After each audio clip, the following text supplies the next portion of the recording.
Good evening, everybody. I think we'll get started, even though a few people are coming in. We have a very short 1 hour for this program before the reception over at the Contemporary Art Museum for the exhibition Stagecraft. And that's what we're here tonight to celebrate. Stagecraft, and especially Buster, the new work by Kate Gilmore. And since nobody has their names in front of their mics, Kate, will you sort of raise your hand so everybody knows who Kate Gilmore is? And we're really celebrating her commission, and this conversation, this panel, will be directed towards Kate Gilmore. First, I want to welcome back David Lewis Norr, our former chief curator at the Contemporary Art Museum, and I guess everyone knows who David is. He's the only man up there. And he's now chief curator at the Museum of Contemporary Art in Cleveland. And Stagecraft was the last exhibition David curated for the Contemporary Art Museum.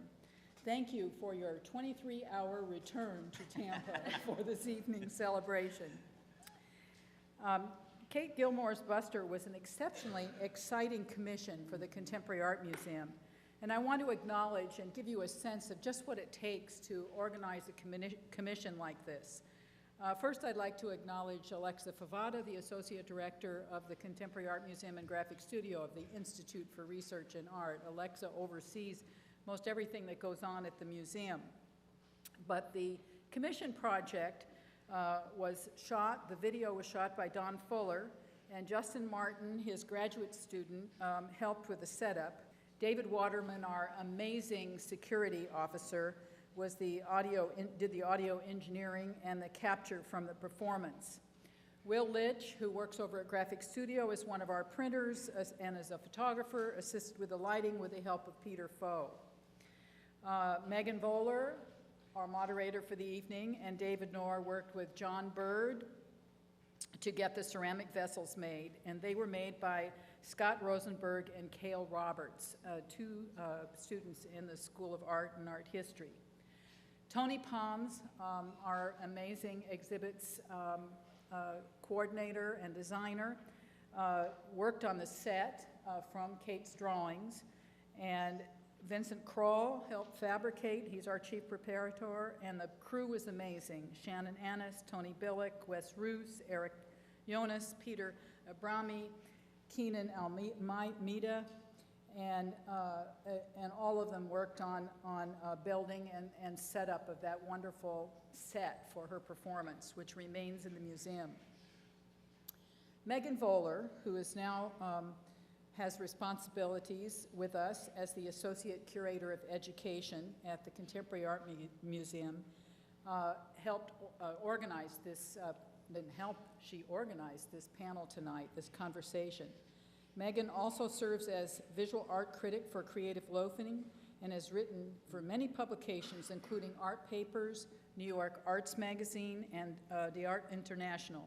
She has written more than 200 exhibit reviews and stories about art and visual culture in the Tampa Bay since 2006. Megan is currently pursuing an MA in art history at the University of South Florida. She holds a BA in studio art with honors from Williams College and an MA in media studies from the New School. Megan previously assisted David Norr in organizing a conversation with Trenton Doyle Hancock, and that set the model for tonight's panel. She has continued to initiate and collaborate with Contemporary Art Museum staff in creating wall labels and events that stimulate a more interdisciplinary and conversational approach to our exhibitions. For Stagecraft, she invited faculty and students from across campus to write brief responses to each of the works in the exhibition, which have been included on the labels. This is a way of giving you, we hope, a greater access to the works in the exhibition. I want to take a moment to thank the participants who made these multivocal labels possible.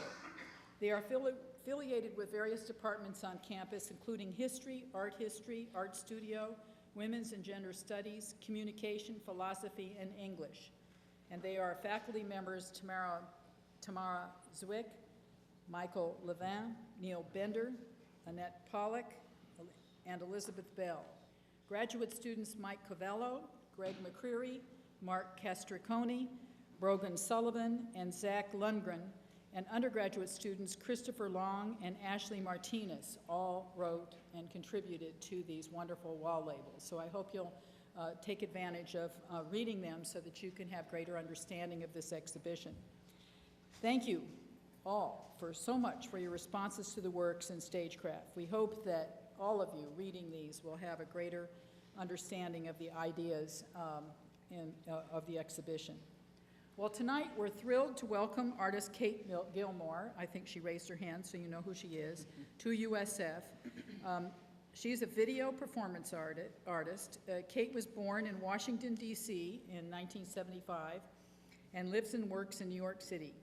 She received her MFA from the School of Visual Arts in New York and her BA from Bates College in Maine. Her work has been featured in recent exhibitions at the Whitney Museum of American Art, MoMA's PS1, Brooklyn Museum, The Kitchen, Vassar College, and the Indianapolis Museum of Art. She has had solo exhibitions at Bryant Park, Locust Projects, Institute of Contemporary Art in Philadelphia, Smith Stewart Gallery, White Columns, and Art Pace. Her work belongs to collections including the Museum of Modern Art in New York, Brooklyn Museum, Whitney Museum of American Art, and the Museum of Contemporary Art in Chicago. On stage for this panel this evening, Kate is joined by Elizabeth Bell.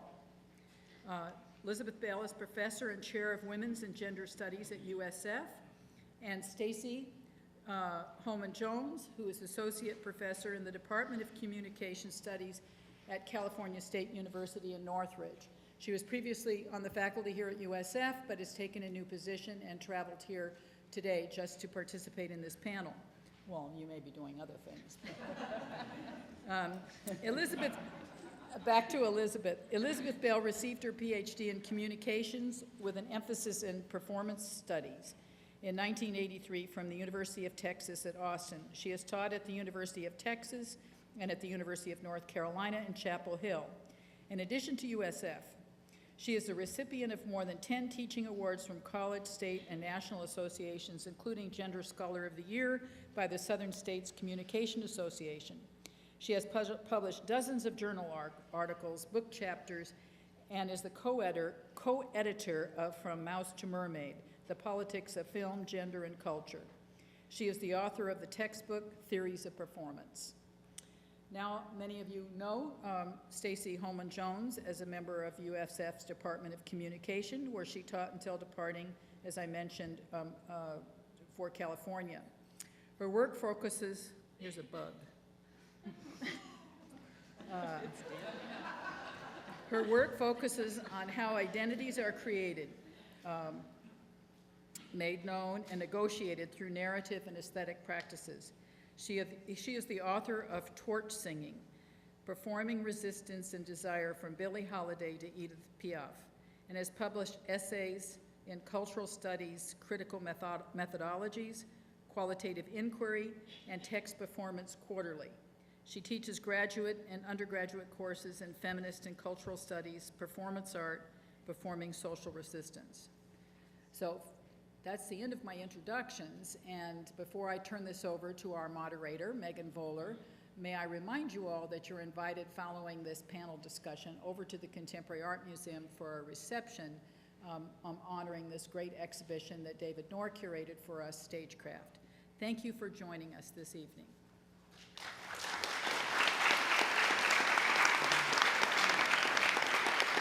Thank you, Margaret. Well, David, I'm going to start with you, as I threatened earlier. Something I wanted you to talk about, if you would please, is that this isn't the first time you've worked with Kate. You've worked with her before. She was one of the artists you asked to participate in the 60 Minutes project, which I'm hoping you'll tell us a little bit about. How did you become interested in her work? Well, I was just trying to figure out the exact dates with Kate a moment ago. I hadn't remembered exactly the venue, but now I remember it was in Brooklyn, at the Brooklyn Museum of Art. It must have been 2005. And in the galleries, there was this video of a young woman on the floor with her foot cast into a bucket of plaster. And I thought, what? Well, first of all, who would do that? That's dangerous. And the whole procedure was Kate hitting the bucket with a hammer, trying to remove her foot from this really not so good situation. Plaster, it heats up. If you know anything about plaster, you know that it can be dangerous. It expands, it heats up, you can get burned from it. And I just thought, what was she thinking? You're about to say how dumb. But it signaled something to me right away, which was, wait, this is a shift, number one, in a lot of the work you see in New York and a lot of the work you see in museums, which is here's an artist working with what they have, in this case, what was later found out to be the last remaining bits of a bag of plaster in a bucket, if I'm not correct. Mm-hmm. Yeah, and A whole bag of plaster. a whole bag of plaster, and that's all she had left, and a video camera. And a few things dawned on me. One, wow, there's this incredible, almost contagious level of risk and reward, and risk and meaning is what I would call it. And there was also something else that I thought was, I think, interesting for artists and for artists to think about in New York especially is how do artists work and with what materials do they work? How social is their practice? How private is their practice? How engaged in the studio is it? How engaged with tradition is it?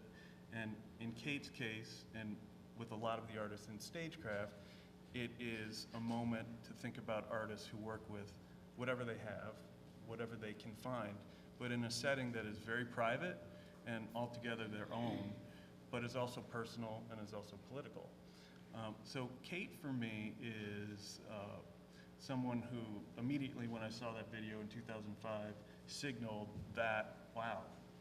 In 2009 or 2008 or 9, we did the 60 Minutes show. And the 60 Minutes exhibition is an exhibition that really wasn't an exhibition of work per se, but it was asking artists, it was giving them an assignment of sorts, which was to make a 60-minute video of source material that was primarily video-based, all video-based, and they could get it from anywhere. And Kate's video was filled with her heroes, people like Hillary Rodham Clinton and Mary Lou Retton, and who else was in there?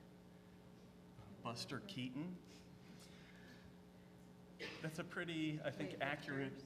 Who's it? Weightlifters. Heavy weightlifters, which is the compilation. Really, Broadway singers really signaled. There was a real correlation to her work, and I could just see it there. The performative aspect, but from the perspective of this artist really doing it on her own in her studio, in this setting, in this sphere, with whatever materials she could use. Well, Kate, you grew up in Washington, D.C., and in a family of non-artists, is that right? One or more of your Artistic parents were people. Artistic people. But non-artists. But both you and your sister wound up being artists. Your sister is sister's a writer, yeah. novelist. And when you were here last, we got to talking about a comment your sister had made with, if I understood you correctly, a sort of what sounded like a little bit of envy, to the effect of that her job is to sit at home and write in solitude, and you get to go to museums and galleries around the world and break things. That's true. How did that happen? Oh, God. How did that? Firstly, I want to thank everyone at USF before we start. Yeah, I want to make sure, because this was the smoothest project I've ever done. I mean, really, everything was so amazing. So just wanted to say that before. Well, we'll talk more about that. Okay. God, I don't know how that started. I mean, I think how it came about, I come from a family of eccentrics, which I'm sure most people in the arts do. And my sister is dramatic, and she, thinks that her life is very solitary. But my life is probably just as solitary. I mean, I go and travel and do this, 5 or 6 times a year. Yeah. But most of the time, my life is sort of locked away in a studio. So I think that statement came from. Clearly, she wanted to break stuff, and I've somehow incorporated that sort of rage into my process. Sure. And there's something very exhilarating in making and breaking things, and seeing things explode and have paint go, making a mess when you're told not to make a mess, and especially in a place like you want to do it in a domestic space, or you want to do it in a museum space that's perfectly pristine. I mean, these are things you're not supposed to do. So there's something quite liberating in that action.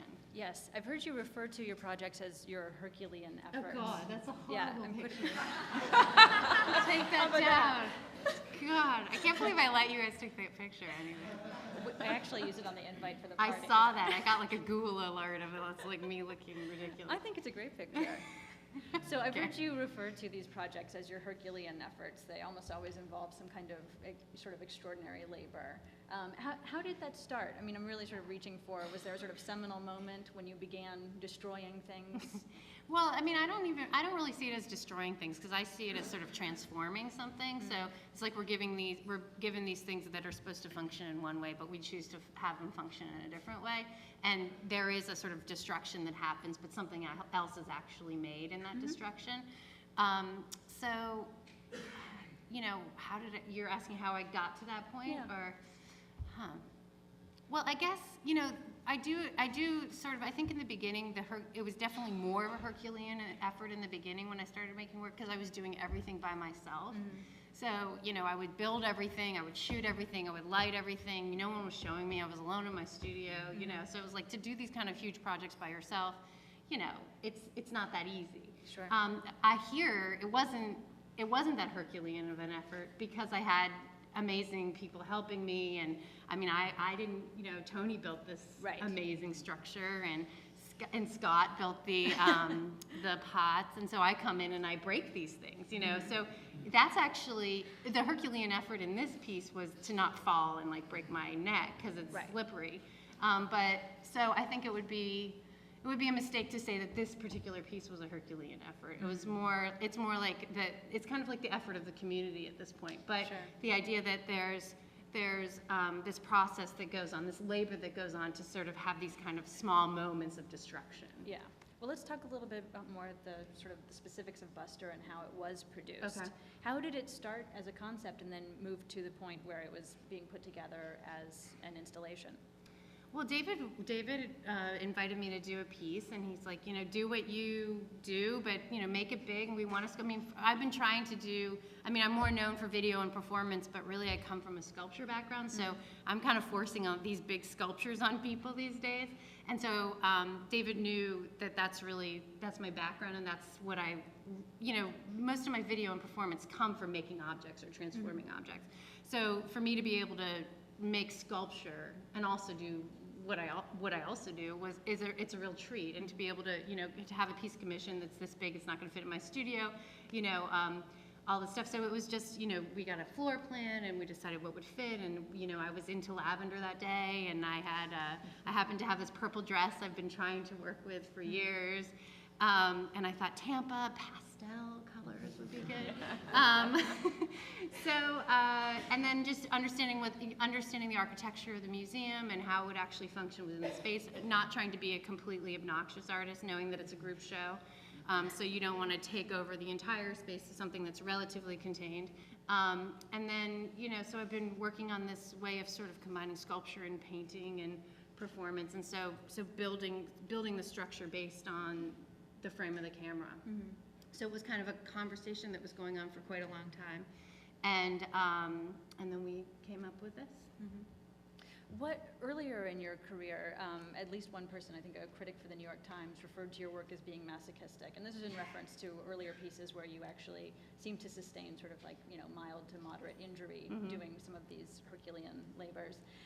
But you have been very vocal about saying, I don't see my work as masochistic at all. On the contrary, you seem to think of your work as sort of establishing a goal for yourself and then achieving it through performance. Can you tell me a little bit about how that plays out in Buster? Well, you know, I think anytime there's risk or anytime the body is involved, and I think there's certain, when a woman uses her body in a certain way. I mean, that's a whole other conversation. We'll let them go into that. I'll stay back from that. I think anytime there's risk with the body, that there's an implication of masochism. I don't think that's necessarily true. So, you know, this piece was just as risky as any of the other pieces. I mean, I could have, you know, I don't know how tall that piece was. I think it's like, is Tony here? 10 feet. On the top, that's it. Sorry. Anyway, I think it's taller than that. Maybe I'm wrong. But anyway, so if you fall and you fall on the museum floor, it's not going to be that pleasant. You know, there's all these things that could happen. I felt that acutely as you were performing in the so other room and suddenly hearing all these thunks. Right. And you don't realize it when you start doing, because everything I do is a one-shot deal, so you don't realize that it is, you're like, oh, what's the big deal? I'm stepping on these things and I'm going like this, and it's like, oh, it's actually slippery, it's not, you know, it's sharp. And that's something that you were kind of forced to learn to deal with in the moment. Yeah. Because these are unknowns until you get up there and start stomping on things. Right. But I see it as being sort of goal-based, and like there's like an aesthetic understanding in terms of how this will actually look on camera. It's a goal, like we built these pieces so that they are built to break. They are built to actually, you know, Scott built them very thin. I think they're like a porcelain or something, or I don't know what the material is, but it's super thin. So they're built to actually, when I step on them or kick them, they're actually supposed to explode. So, which I should say they do in many sort of wonderful instances, but there are lots of times in some the are video. stronger than others. Exactly. Not as heavy as I think. You're forced to pick them up and like chuck them across the room, basically. And those are the things that make a video interesting, is when you don't necessarily know what's going to happen. Because if you, and also as someone who's actually performing in those things, like you want to be excited by your process. You want to not just go through the motions of just making something. You want to sort of, just like when you're meeting somebody, you want to be excited by the person you're, you know, hi, how are you, like black and white equals gray or whatever. You want to actually sort of be, excited by a conversation, by a relationship, and by a spontaneous action. Yep. Well, Stacy and Elizabeth, you bring backgrounds as thinkers about performance, broadly construed, to your experience of Buster. What are some of the things that you found yourself reacting to, and what did you see when you encountered the piece? All right. Megan had said to us, now we're going to ask you to respond. And so I took in this when I saw the piece and I was making notes. But, and my initial reaction is a really unschooled one. I walked in the room and said, wow. And I think the wow was all about the scale. It must be taller than 10 feet. It's taller than 10 feet. And if you were to stand on that top row, I think you'd get that. So I responded, my wow was about scale, it was about color, and that was my response for Megan, that I thought to myself, where have I seen this color before? And it was Laura Ashley, off her meds, right? The other the other wow was about the chaos, but the stillness in it. And for me, it's really quite beautiful. And so I was really taken by the interactivity that it invited between looking at the installation and then watching it happen on video. And I found myself going back and forth, watching particular moments on video and then finding it on the set. And I felt a little as if I were kind of at the mall with You Are Here, looking around. And so Kate is here now, and I can watch this sort of process unfold. My more studied response in that kind of interaction between the installation and the video was I was absolutely delighted how you continually gave it to us both ways. So if art is about both processes and products, then we got to see both of those things right in front of us. I was also delighted at the way in which you both hid and revealed labor. So we saw this labor, but much more hidden were the construction, the pots, the paint filling, the video creation. And again, you were giving it to us both ways. And then the notion that very traditional representations of femininity doing sort of untraditional things. So I also worried about you slipping and falling, cutting yourself, but I saw no blood. So there are, again, both ways going on here. As I started reading about your work, I saw one critic's list of commonalities. The play with femininity, endurance, danger, and color-coordinated monochromes. And I looked at my original notes and thought, gee, I'm not very creative, am I? All I've done is sort of identify the things that this particular critic always sees. I wondered if you had any kind of plans for taking those commonalities and sort of turning some of them on their heads, maybe doing something unexpected now in your genre. Well, am I supposed to answer? Oh, yeah, okay. I was told we were supposed to ask questions. Okay. Absolutely. I actually, thank you for your observations. I actually now am sort of moving, well, it's a combination. I work with other people doing live performance now. Basically this piece and a piece I just did in Israel are kind of the last pieces I've been in, and the Israel piece was also a big pot piece. I go on material kicks and kind of move around. So for the past year or so, year and a half, I've been doing these live performances with numerous women who are performing live and usually doing some more Herculean tasks than what I do. It's definitely longer in terms of time. There's usually some sort of deconstructive element going on. I'm actually not in the piece at all because I don't perform live. So I am moving around and still like sort of within that conversation that I feel that there's still stuff that I'm interested in terms of the way that I'm working and the ideas that I sort of move around with, but it's really been an exciting process to actually move out of the work and be someone, as someone who's always in stuff, you don't get to observe your work. You don't get to see it sort of unfold in a spontaneous way because you're spontaneously reacting. So it's been really great to actually see that physically happen and to be a witness in some way. So that's, I would say, in answer to your question, is sort of where the work is moving now. But I'm still kind of into being in them as well. So, because it seems like the pieces where there's sort of a singular woman, that's usually me. Right. And then the live performances where there's multiple women, I'm not usually in that. As you move into roles that seem more like director or choreographer, are you ever going to ask your performers to do things you wouldn't do yourself? Well, I don't perform live, so they do things I don't do.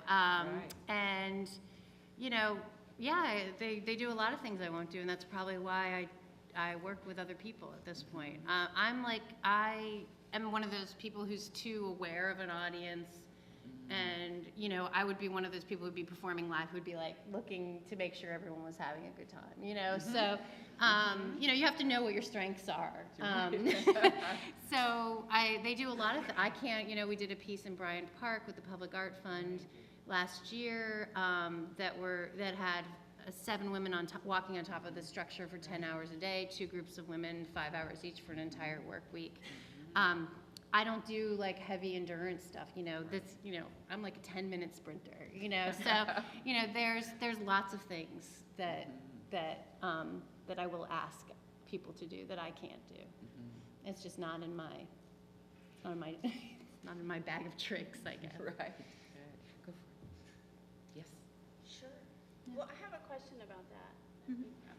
My job here is to, do my teacher stuff, but I have a question about this, so I want to go ahead and ask it, if that's okay.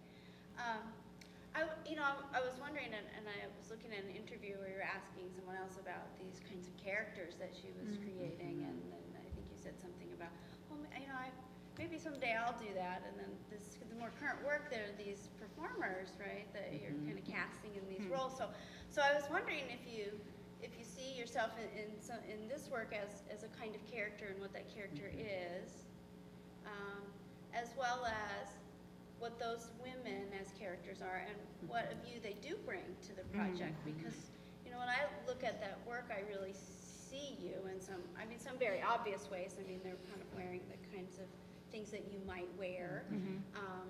Some of them don't look like you physically at all, but sort of maybe, movement, or there might be something suggestive about them kind of collectively that might. So I'm just curious about whether you think it's character-based work. Well, the live performances, I'm still learning about them. So I would say, the Buster piece was definitely going for someone who's like appropriate you know, and you know, most of my videos, you know, the earlier stuff, there was definitely more specific characters going on. It was like a lot of the Hillary Clinton stuff. You know, I was dressing up as Hillary Clinton a lot for a while. And then, and then, you know, it's like Martha Stewart doing stuff, or it would be these kind of like really kind of strong, interesting, crazy ladies. And then it moved into sort of more general, like sort of general female characters, and I think that's where it's kind of moved into now. But I think with Buster was someone who would perhaps buy a Laura Ashley ensemble, or you know, so I think that, you know, she's wearing flats, she's not too sexy, she's appropriate, you know, everything's, you know, it's like the skirt is like a below the knee, you know, it's nothing. She's playing by the rules. But then you see her not playing by the rules.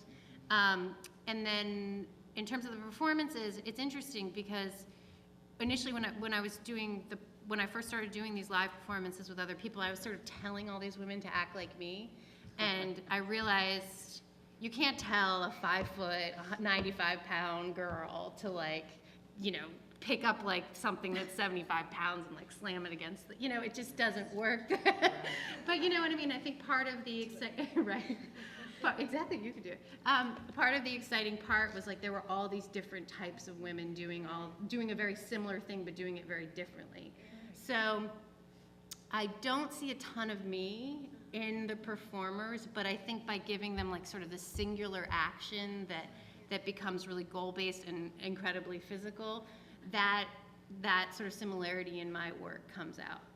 I think anyone who's, and I'm picking these women really carefully. So these are women who, they're all performance artists, they're all like pretty hardcore sculptors, they're not timid people, so they know how to use their bodies, they're not shy, they would yell at you in public, you know, so they're people who, you know, who they are bringing that personality to the work, and maybe that's what the mirror is, but it's still definitely a work in progress.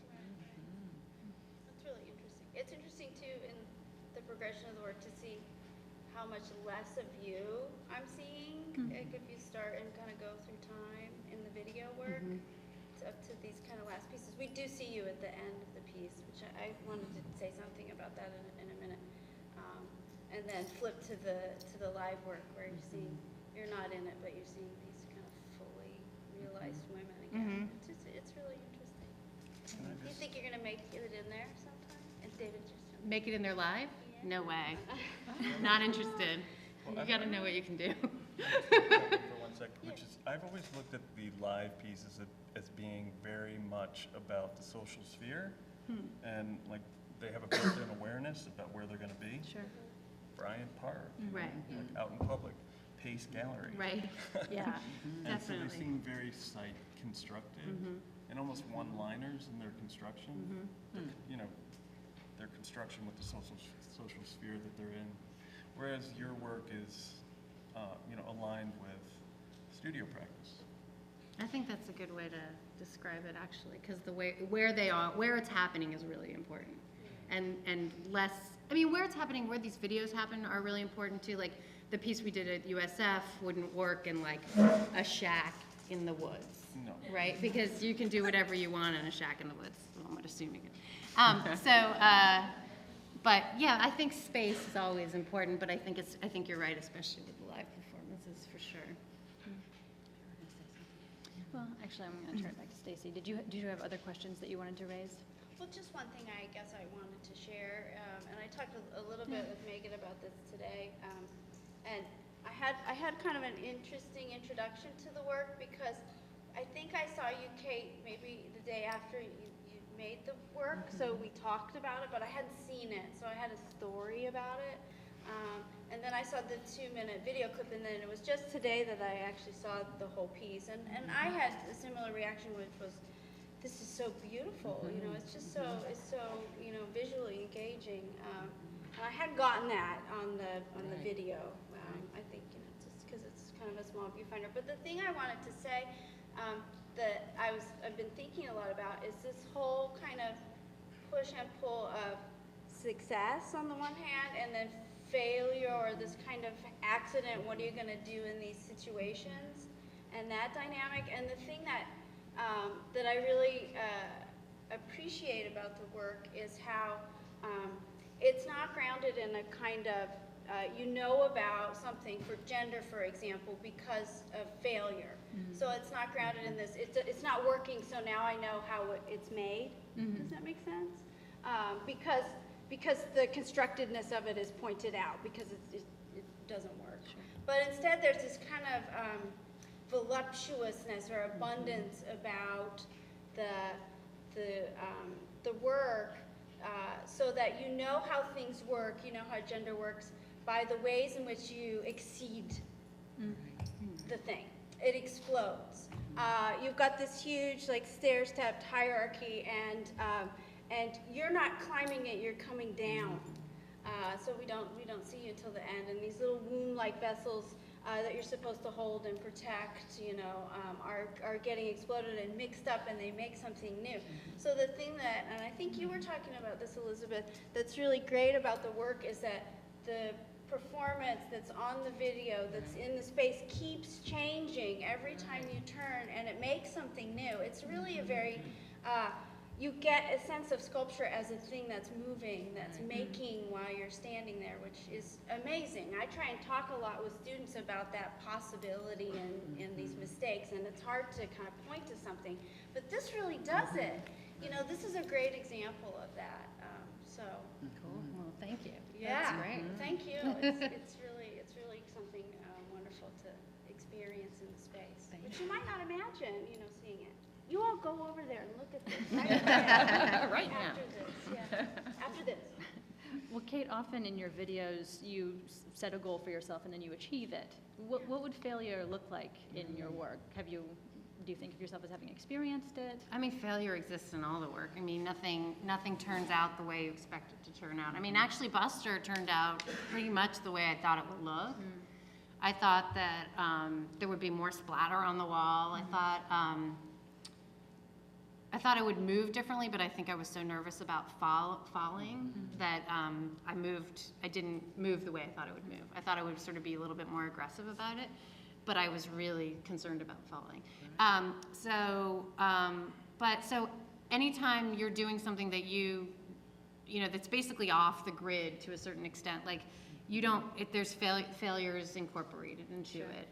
There are some pieces that are more failed than others, that, you know, I've decided not to show, and then I show it to someone and they're just like, you're not showing it because it's not what you wanted to happen, but it's dealing with what you're interested in. So a part of being a goal-based person or dealing with success and failure is also not necessarily achieving what you want. So that was something that was a struggle to incorporate into my work, but it's definitely something that I realized is part of it.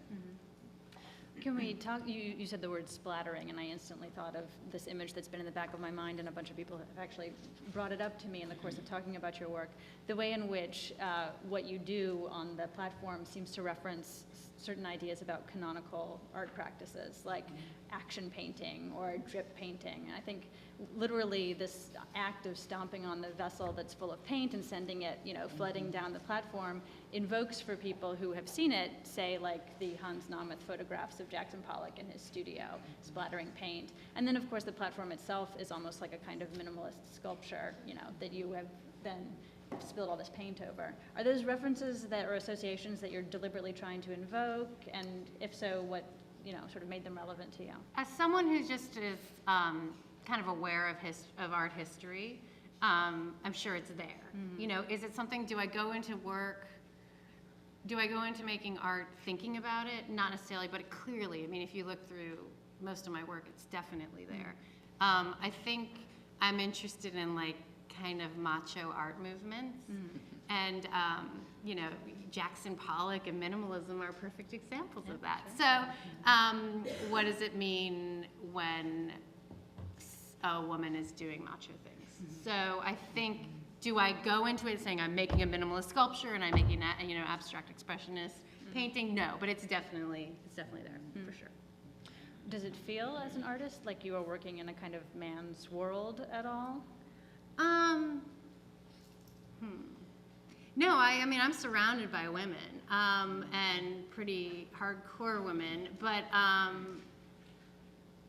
people are always fighting something. So anyone who's ever been an outsider in some way or felt sort of like not let in, and this can be a conversation about sex, it can be a conversation about class, it can be a conversation about race. I think there's that camaraderie in sort of, that's what I'm interested in. What does it mean to not necessarily be part of that system? Well, David, I want to ask you to draw some connections between Kate's work and the other works that are in the show, and tell us a little bit about your thinking in placing all the artists together. Yeah, well, I think it's been talked about a lot tonight, which is how people work in the studio and what's possible through process and performativity, and how ripe those avenues are for meaning making and composition making, frankly, and for, in some ways, rectifying history or replaying history, because sometimes we know how things might be staged and how they might be end. In other words, it's staged, but the process, because it's filled with flaws or mistakes or, let's say, stand-ins that we know are stand-ins for the real thing, new meanings come about. And aside from that general large picture, the artists work with very hands-on directness. They all work in their own studios, primarily. Kate, in this case, is outside of her studio, but that said, it's important to know that there's a reason why you weren't all invited to the live performance. Kate was made to feel comfortable, and even Megan went in the other room. So there's a there's a staging of the gesture that is about the artist's comfort in some regard. And you know, I think that what's most interesting about the collected group of artists in stagecraft is that it is filled with small gestures that are about the unraveling of materials that are chosen to be reference points. DeVille Cohen works with office supplies, but he also works in a black box theater context and with large Xerox copies as stand-ins for actual objects. And in the lens of the camera, sometimes for a moment, you can't tell the difference. And that's meant to happen. Brian Bress is a photographer and a stage-inspired artist who builds sets in his studios that often also includes digital effects. And you can't tell the difference between spaces. They get lost because he plays with the depth perception of the stage set, and he plays with characters that he creates and stands in for himself. He'll show up as one character and a splice happens and he shows up as another character. And that all happens within his studio practice.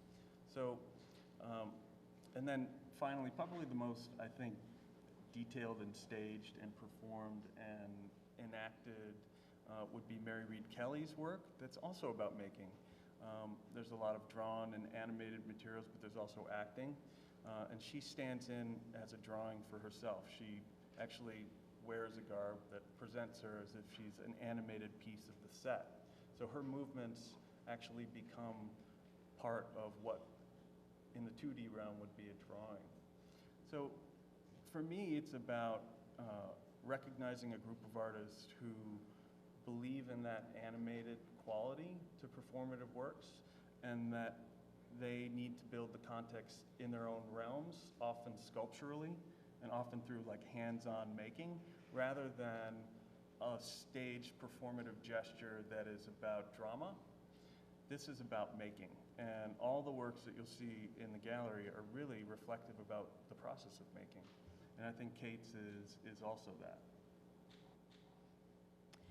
I think that Buster does sort of engage the viewer in a way that's a little more activated, in my experience of the work, than the others that are in the show, which is not a criticism of the other works.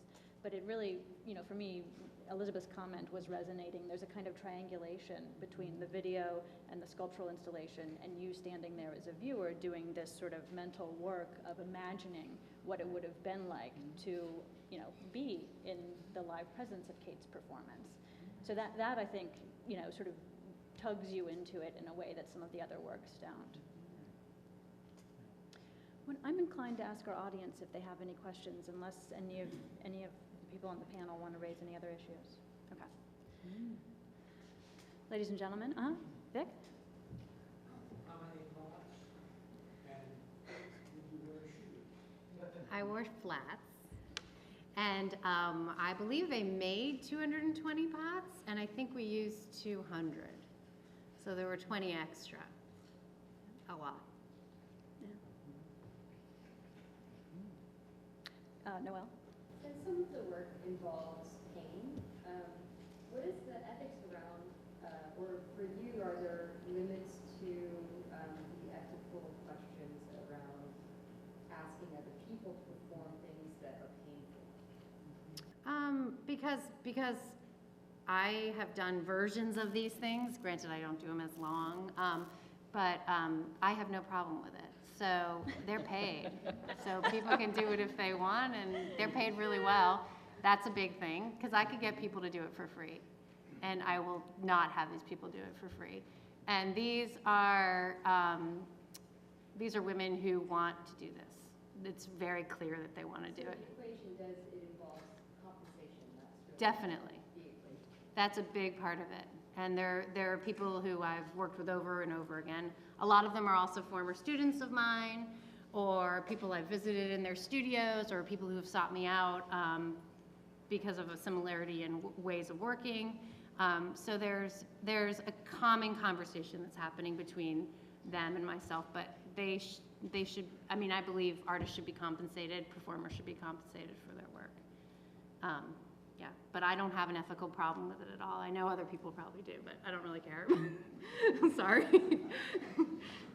You know, there are wrestlers, there are boxers. You know, these women are the same thing, pretty much.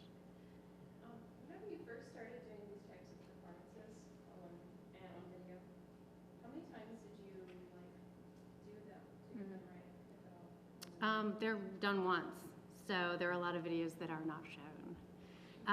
My percentages have gone up as, you know, as I start doing things more on site. You kind of have to show a video. Like if Buster had been bad, I mean, that video is still being shown.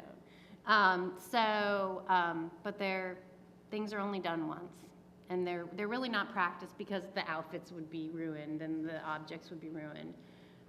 So it's kind of a one-shot deal. Do you really not practice at all? So, No. like some of the things you've done in Well, your videos? I climbed the stairs. You did. You did. Yeah, I climbed the stairs. But I kind of I understand the material. I mean, I only use materials I understand. Yeah. So I know how things, I mean, it's not that I would never work with, I'm doing something with graphic studio and I don't understand printmaking at all. It's not something I conceptually understand or physically understand. But I know what it means to make things, and I know how things function. I know how clay functions, I know how wood functions, I know how paint functions. So it's kind of like a character, and I think you were talking a little bit how it sort of transforms. I kind of understand that. So, you know, but it's more about sort of physically getting my bearings straight before I do it. Matt? Obviously, there's a lot of preparation that goes into planning this, and a lot of thought that goes into every step of this, every stage of the process. I guess I'm kind of curious, just what if there's any symbolic meaning of descending the stairs rather than ascending them, or taking another approach to destroying the pots, if that is part of the concept in a way to descend the stairs. I'm probably that kind of disappear, not seeing and then seeing is more of it, you know. Most of my work is moving upwards. It's usually upward mobility. So this was actually pretty different. I don't usually move down. That was interesting about this piece. I think of a lot of it was understanding aesthetically what it would look like if I moved up. It wouldn't look as cool as if I had moved down, because drips would, it's better to have drips come down right from the top. Just understanding how a sculpture is made and what it would look like on video, but also this idea of not seeing and then seeing, sort of revealing character slowly, was something I was trying to do with this piece. You were speaking, I mean, obviously everyone asked a lot of questions, which covered a lot of, I mean, you don't have a lot of information in Buster, but there is an extreme amount of history. And I was wondering on the subject of transformation, everybody was talking about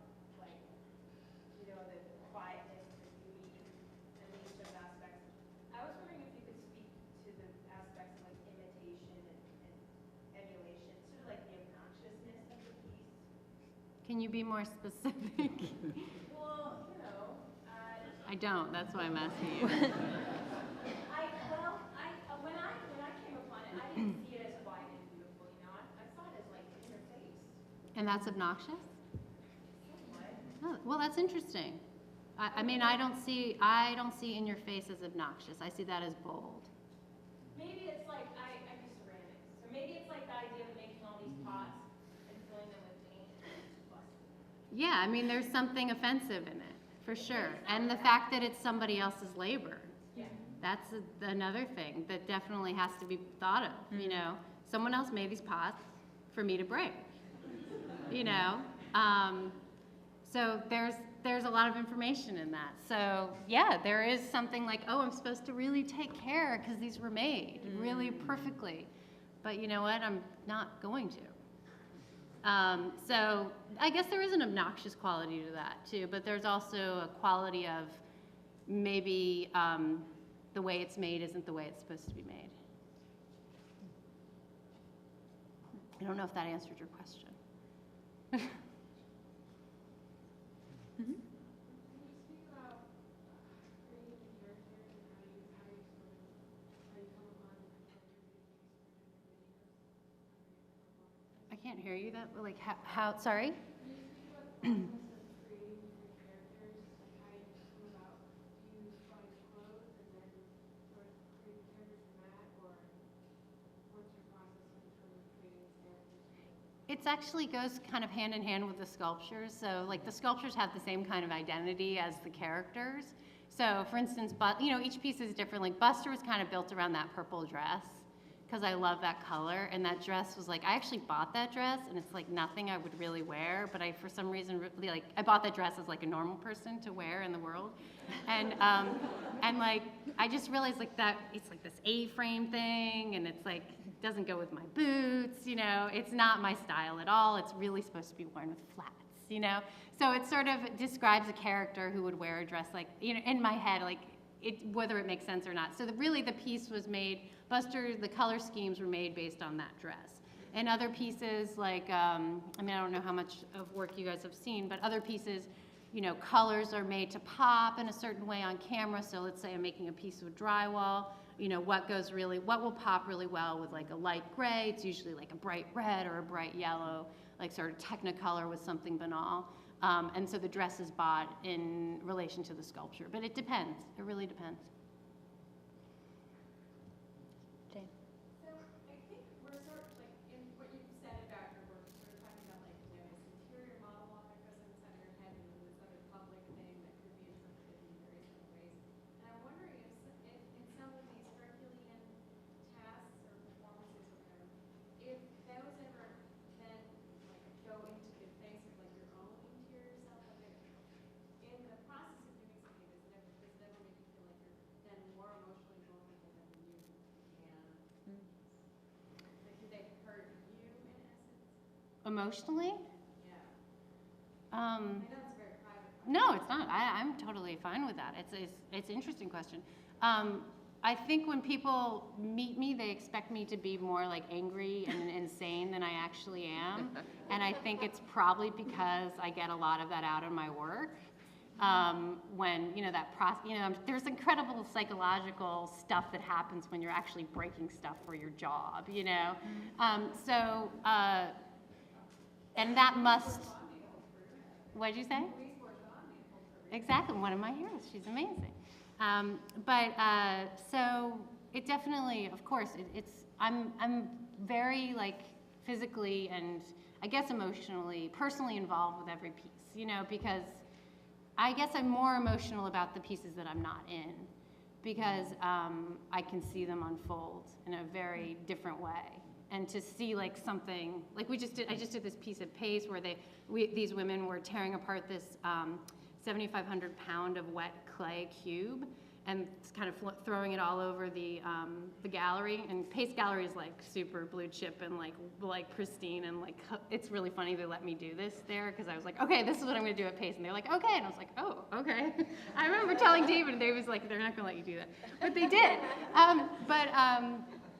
So that was a really emotional thing to see them like, you know, it's like something like over 3 tons of clay.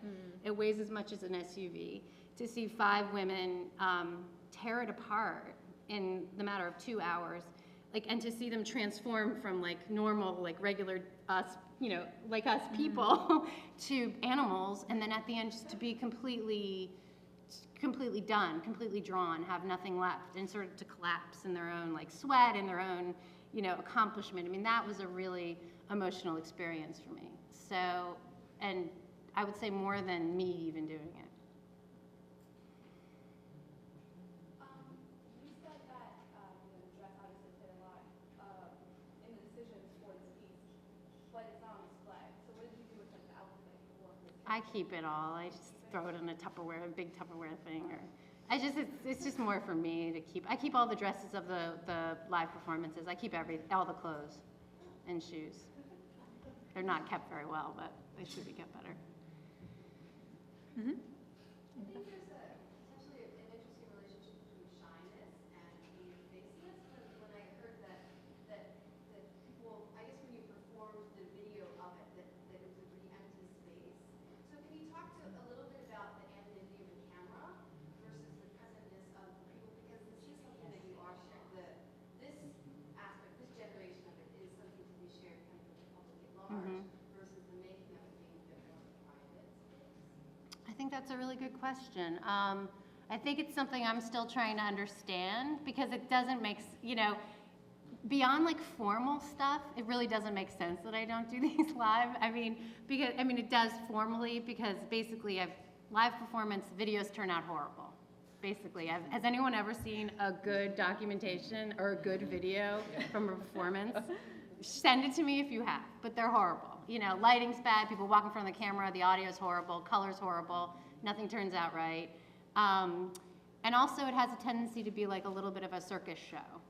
So for me, I think initially when I started doing this work, it was very much like when David spoke about this a little bit, like a private experience and something, it's almost more vulnerable to do it on camera because you're seeing like the entire thing actually unfold. And the camera really becomes the only witness, even though, you know, David was there and, you know, people who I work with intimately, you know, are totally welcome to be there because I feel comfortable. They're part of the process, they're part of the community, they're part of the piece. You know, I think honestly it's probably a formal thing, but it's also a thing of this, a way for me to actually be more vulnerable than actually being a live performer, because as like I was saying earlier, someone like myself who's very aware of audience, I would perform and not just do this thing.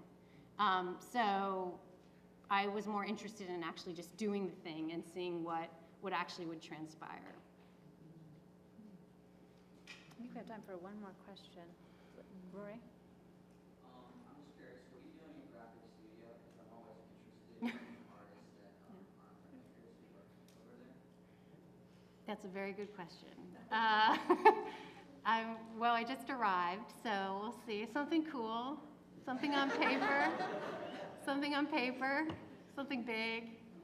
It's hard. It's really hard. It doesn't come naturally for me. So Tom's been, I don't know if Tom's here. I don't know if he's here. But has been really helpful. So I don't know.